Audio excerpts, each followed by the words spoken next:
Angelika Silviana Nugrahandari, NIM 2017-23001, mahasiswa Stikes Panti Rapih. Di sini saya akan menjelaskan bagaimana cara seorang perawat menolong kejadian tersedak pada bayi dan anak. Di sini juga saya akan menjelaskan mengenai pengertian dari tersedak, data singkat mengenai terjadinya tersedak, penyebab dan resiko terjadinya tersedak, langkah-langkah penanganan, dan langkah-langkah meminta bantuan. Selamat menyaksikan, mari menonton.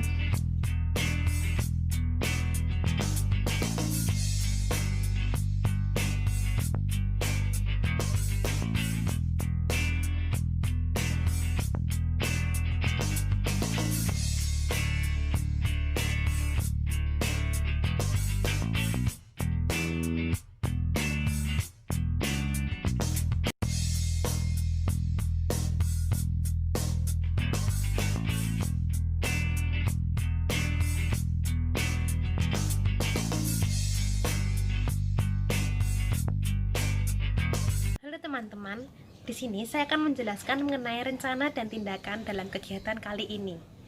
Kegiatan kali ini adalah saya akan menjelaskan mengenai tujuan dari menyelamatkan kejadian tersedak pada bayi dan anak. Tujuan ini adalah kita menyelamatkan anak untuk membebaskan sumbatan yang menyebabkan gangguan jalan nafas pada anak yang diakibatkan oleh seperti makanan, air, susu ibu atau ASI, dan mainan yang sering dimainkan oleh anak-anak. Mengapa tujuan tersebut harus dilakukan?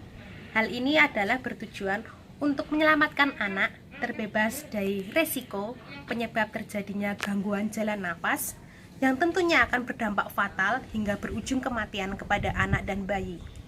Untuk menghadapi keadaan yang darurat seperti kejadian tersedak pada anak dan bayi, kunci keberhasilan adalah kita tetap harus tenang dan jangan panik. Oleh sebab itu, sebelum kita melakukan usaha penyelamatan pada bayi dan anak, kita juga harus berdoa kepada Tuhan dan berserah agar usaha yang kita lakukan dapat berjalan dengan lancar. Sebelum kita memulai tindakan, kita akan berdoa terlebih dahulu menurut kepercayaan dan masing-masing. Berdoa, mulai.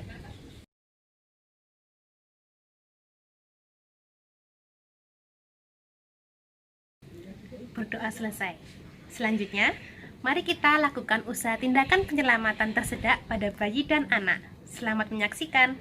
Baik teman-teman, di sini saya akan menjelaskan alat peraga yang saya gunakan, yaitu saya menggunakan boneka yang kecil ini untuk digantikan sebagai bayi, dan untuk boneka yang putih besar ini saya gantikan sebagai anak yang berusia 1 tahun. Kali ini saya akan membahas mengenai posisi tangan untuk kita menyelamatkan bayi yang tersedak dalam kondisi sadar, yaitu adalah tangan kita menggunakan telapak tangan kanan untuk menyangga bagian dada bayi dan ibu jari menyangga bagian rahang samping bayi.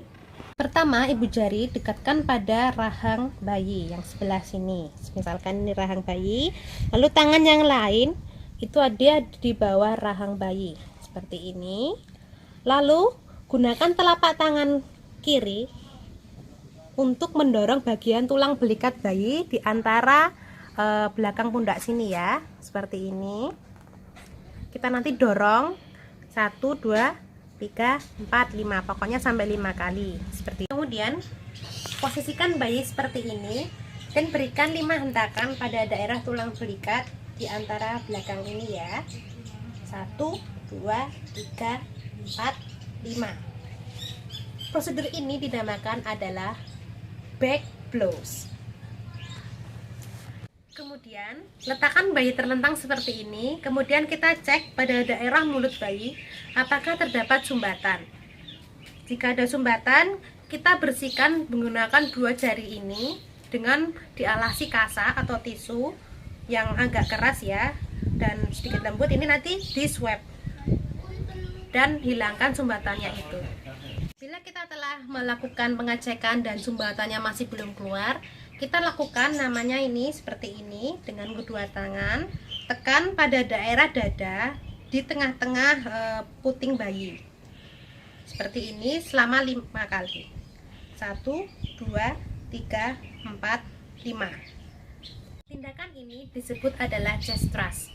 Tadi ya, seperti menekan pada daerah dada di tengah-tengah puting bayi selama 5 kali. Lakukan tindakan back blows dan chest thrust sampai sumbatan itu keluar. Apabila sumbatan masih belum keluar, panggillah bantuan untuk menyelamatkan bayi dengan cara meminta orang lain menghubungi ambulans atau rumah sakit terdekat untuk menyelamatkan. Apabila dalam kondisi darurat, panggillah dengan cara menekan 112 untuk keadaan emergency call dan untuk 118 memanggil ambulan. Apabila terdapat rumah sakit terdekat, Anda juga dapat menekan nomor telepon pada rumah sakit terdekat tersebut. Pada video kedua kali ini, saya akan menjelaskan bagaimana seorang perawat ataupun orang tua menyelamatkan anak yang mengalami tersedak dalam kondisi tidak sadar. Pertama, kita letakkan bayi dalam kondisi yang datar, ya, seperti ini datar, boleh di meja pun di kursi. Lalu, cek nadia pada daerah tangan di sini. Bila sampai 5-10 detik tidak ada nadi, juga cek nafas. Jika tidak ada, lakukan kompresi dada dengan perbandingan 30:2. 30 kompresi dan 2 untuk memberikan bantuan nafas. Seperti ini saya jelaskan, menggunakan 2 telunjuk pada daerah dada dan bayi di tengah-tengah puting bayi. Lalu lakukan kompresi tegak lurus seperti ini sebanyak 30 kali dengan tempo 100-120 kali per menit. 1, 2, 3, 4, 5, 6, 7, 8, 9 sampai 30. Ini ke 30. Kemudian berikan bantuan nafas. Sebelumnya kita cek jalan nafas dulu ya, dengan cara hand lips seperti ini. Kemudian dilihat, oh tidak ada sumbatan yang terlihat, tapi tidak ada nafas. Kemudian kita berikan bantuan nafas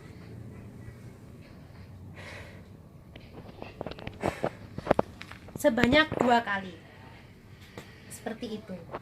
Tindakan seperti ini harus dilakukan sebanyak 5 kali.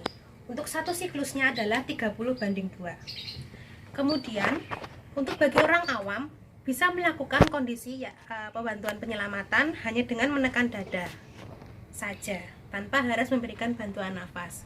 Karena kita melakukan tindakan darurat seperti penyelamatan dengan prosedur CAB, circulation, airway and breathing, kita juga harus meminta bantuan orang lain untuk memanggilkan emergency call ataupun ambulan. Pada video ketiga kali ini, saya akan menjelaskan bagaimana seorang perawat ataupun orang tua membantu menyelamatkan anak di usia 1 tahun ke atas apabila terjadi tersedak. Dalam hal ini, anak dalam kondisi masih sadar. Kemudian kita lakukan teknik yang disebut back blows seperti pada prosedur pada bayi ya. Lalu kalau pada usia anak 1 tahun, letakkan anak tengkurap seperti ini dengan kepala dan dada lebih rendah seperti ini, kaki juga seperti ini. Kemudian kita berikan hentakan kepada anak 1 tahun pada daerah interskapula atau tulang belikat di sini ya, antara kedua ini. Lakukan hentakan menggunakan telapak tangan bagian sini seperti ini selama 5 kali. Ini ya, selamatkan anak dulu. 1, 2, 3, 4, 5. Teknik ini disebut back blows. Kemudian teman-teman, lakukan prosedur ini seperti back blows sampai sumbatan itu keluar. Apabila sumbatan tersebut tidak keluar, kita bisa melakukan tindakan kedua, yaitu adalah prosedur Heimlich. Prosedur kedua disebut adalah Heimlich. Teknik Heimlich adalah letakkan tangan, kepalan tangan seperti ini, menggenggam seperti ini ya, lalu yang satunya menekan seperti ini, lalu didorong ke belakang dan ke atas sama 5 kali. Saya contohkan. Lekatkan anak seperti ini, seperti posisi menggendong, kaki seperti ini teman-teman, kakinya seperti ini, lalu posisinya seperti ini ya, ini. Nah, kakinya lebih maju, kemudian didorong sebanyak 5 kali sampai muntah. Itu ke atas. Saya contohkan. Suruh anak berdiri dalam kursi bila anaknya itu rendah ya, supaya kita tidak boyok untuk rendahnya. Kemudian peluk anak dari belakang seperti ini, kemudian menekan bagian ulu hati atau tengah-tengah sternum, bagian dada, kemudian didorong ke atas dan ke belakang dan ke atas. 1, 2, 3, 4, 5, sebanyak 5 kali. Lakukan prosedur back blows dan Heimlich sampai sumbatan tersebut keluar. Gitu teman-teman. Sebelumnya apabila selama kita melakukan tindakan keadaan darurat seperti ini, tentunya kita juga harus minta bantuan orang lain untuk menghubungi emergency call ataupun ambulan ataupun rumah sakit terdekat. Pada video keempat kali ini saya akan menjelaskan bagaimana kita menolong pada anak yang tersedak dalam kondisi tidak sadar. Pertama seperti ini teman-teman, kita letakkan anak umur 1 tahun pada daerah yang datar. Sebentarkan, seperti ini ya. Kemudian kita cek nadi pada daerah karotis pada anak. Jika dalam hitungan 5-10 detik nadi tidak ada, kita juga harus cek nafasnya ya. Dengan cara dekatkan telinga dan pipi pada daerah mulut. Dengan ini kepalanya ditaruh belakang dan direnkan seperti ini. Namanya teknik head in chin lift. Kemudian dekatkan telinga dan pipi, rasakan apakah ada nafas yang keluar. Dengan cara kita juga melihat area dari sini apakah dia mengembang atau tidak. Biasanya dalam orang yang kondisi ataupun anak yang masih dalam kondisi sadar, pipi kita ini dapat merasakan adanya nafas yang keluar, karena pipi kita ini sangat sensitif terhadap nafas. Jadi apabila pada pasien yang tidak ataupun anak yang tidak ada jalan nafas, otomatis bila keadaan seperti ini, kita tidak dapat merasakan adanya nafas yang keluar ataupun paru-paru yang mengembang. Selanjutnya, setelah kita melakukan pengecekan nadi dan nafas, kita juga harus melakukan kompresi pada daerah dada menggunakan kedua telapak tangan seperti ini. Apabila anak lebih besar atau berbadan besar, kita gunakan seperti ini. Tapi kalaupun anaknya kecil, kita bisa menggunakan satu tangan saja dengan kompresi seperti ini. Saya contohkan bila anaknya dalam kondisi badan yang besar ya. Kemudian kita lakukan kompresi tegak lurus dengan perbandingan 30:2 untuk satu siklusnya. Kita harus melakukan siklus ini sebanyak 5 kali. Saya contohkan seperti ini, di tengah-tengah sternum, lakukan berikan tekanan kecepatannya 100-120 kali per menit seperti itu ya.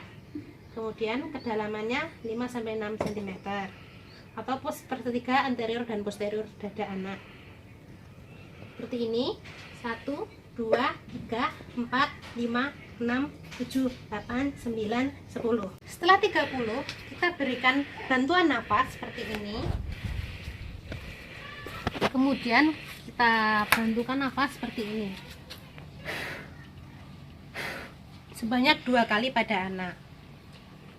Apabila untuk kondisi untuk kaum awam, kita juga bisa melakukan kompresi saja tanpa harus memberikan bantuan nafas.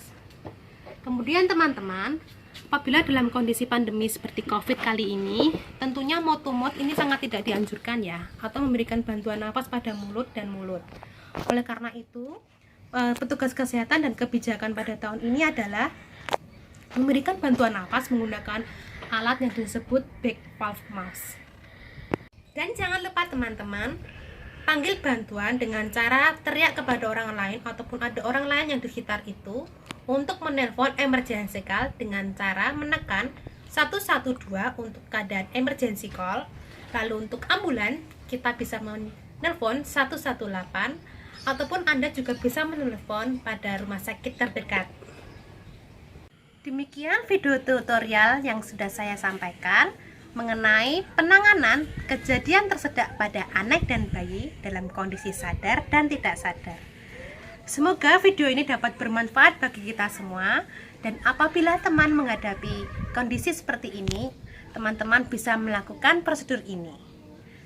Terima kasih teman-teman sudah menyaksikan video ini, dan jangan lupa like dan subscribe channel YouTube ini. Terima kasih.